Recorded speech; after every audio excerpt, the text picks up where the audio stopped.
Okay, we are clear for launch. And again, I do apologize. This is a new procedure that we had to institute, and it was not exactly flawless. So even though I got an early start, there were a little too many hiccups. So thank you so much. Don't worry about it, Kimberly. It's our life right now, right? So, Monet, Jesse, you ready to go? Okay. So I'd like to call the December 9th meeting of the Subdivision Committee to order. My name is Karen Weeks, and I'm the Vice Chair of the Planning Commission and the Planning Commission rep on the Subdivision Committee.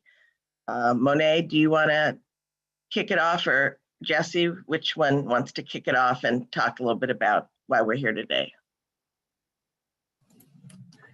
Oh, Ms. Weeks, do you want to mention about the reason that we are doing this meeting Zoom or from agenda or? Oh, I haven't done that before. So I know that the council reads, you mean what the council reads about why they, okay.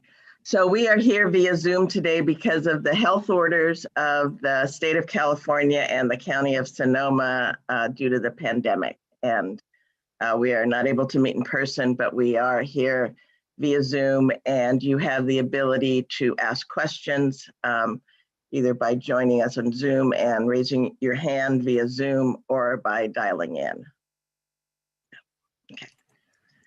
Thank you, Monet, for that reminder. Oh, thank you. Thank you. And the meeting today is a subdivision committee meeting. We have one item on agenda, and I will present that item for you today. And I wonder if there's anyone from the public that has any comments on not related to this project today, so they can raise their hand and we can try to answer their questions. Okay, is there anybody members of the public who have comments on non-agenda items today? I don't. And we do have one caller, so I just want to mention that the process to raise your hand if you're calling from a touch-tone phone is to press *9. Okay. And that will raise your hand within the Zoom meeting.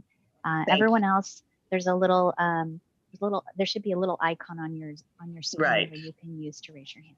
Okay. So we'll wait a minute or two and see if there's anybody that wants to raise their hand for an item that's not on the agenda.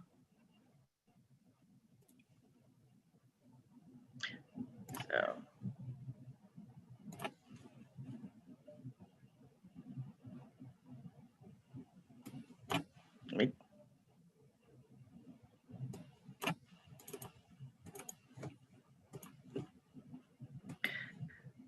Okay, I don't see anybody raising their hand, so we will proceed with the scheduled item today. Okay. Thank you again, Monet. Thank you. So the first item and the only item on this agenda is La Esplanada Place. I'm going to share my screen with you if you give me a few seconds.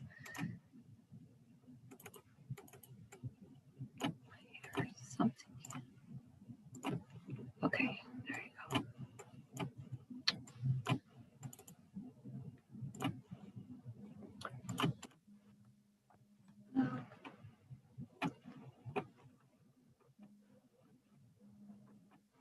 So can you see my screen? Yes. Great. So thank you, Commissioner Weeks, and good morning, everyone. The project before you this morning is called La Esplanada Place. File number is CC19-004.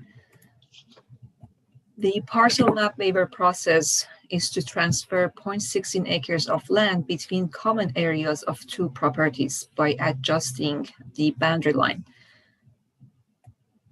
The project site is located within southeast quadrant of Santa Rosa, as shown here by the star. And this slide shows the location of the project site, which is at the corner of La Esplanada Place and Colgan Avenue. The yellow dashed line shows the boundary of La Esplanada, which is residential condominium development, consists of two common space properties. The orange line shows the boundary line that separates two common areas. The 84 condominium units on the north side are rental apartment complex, and the community building and the 36 residential units that are owned by individual owners are located on the south side of that orange line. The main purpose for this lot line adjustment is to transfer the community building to the north side of the property, on the side where the rental units are, and also to construct a fence on that, like the line that will be changed.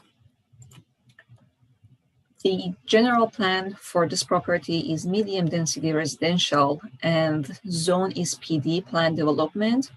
And this proposed lot line adjustment will not result in any land use change or zoning change. Here is the site plan that shows location of the existing boundary line between two common areas with the red line. So the red line is the existing boundary line, and the proposed new line is the blue line that will change the boundary line, and the community building at the center will now be transferred to the rental area.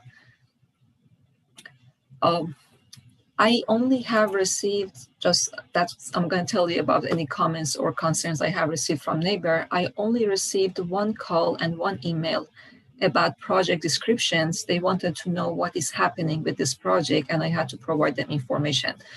There were no one against the project or have concern about it. The project is also exempt from California Environmental Quality Act because it is just a change of the line that will not result in any change of the density or change of the use. And with that, the Planning and Economic Development Department recommends that the Subdivision Committee approve a partial waiver to allow the lot line adjustment for La Esplanada Place. Here is my information, and everyone, if has any want to contact me, has any questions, they can contact me directly. And that was my presentation, and staff and the applicant are available to answer any questions you may have. Thank you. Thank you, Monet. Jesse, do you have anything you'd like to add at this time?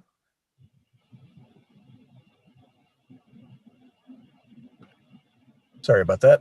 Didn't want to unmute for just a moment. I don't have anything to add at this time. I think everything's been adequately covered. Thank you. Thank you. Okay, we do have some members of the public, some attendees. Do any of the attendees have any comments that they would like to make at this time regarding the project? If you could, I said before, and so did Kimberly, raise your hand or dial in. Okay, so we have one member, a telephone call. So if you can unmute yourself, or let's see if I can. Thank you. Can you state your name for the record, please? Yes, my name is Michael Misha Kurgatnikov. I represent applicant of this project, La Promenada Place. The application was filed due to the agreement between La Promenada Place, which is the owner of Phase 2, it's 84 condominiums, and HOA 36 units, which is HOA again.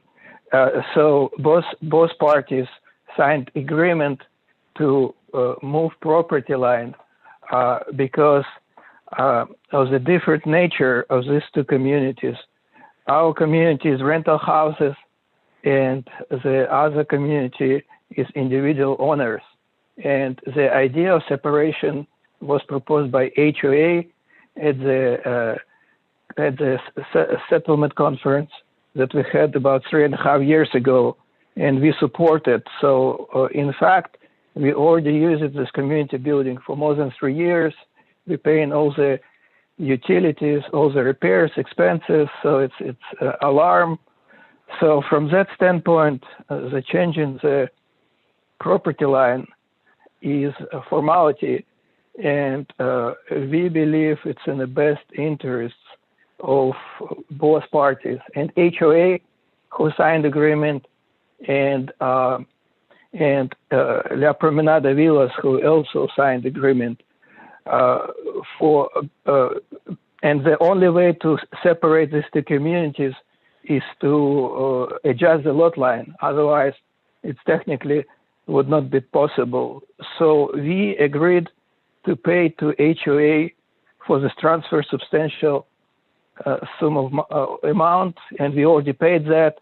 And we also agreed to build the fence. And if the property line is adjustment, then it will be our responsibility to build the fence. And if you have any questions, I'm happy. I'll try to answer those. Thank you very much. Does anybody else have anything that they would like to say? I'll wait just a minute or so. I don't see any other hands raised except for the gentleman who just spoke.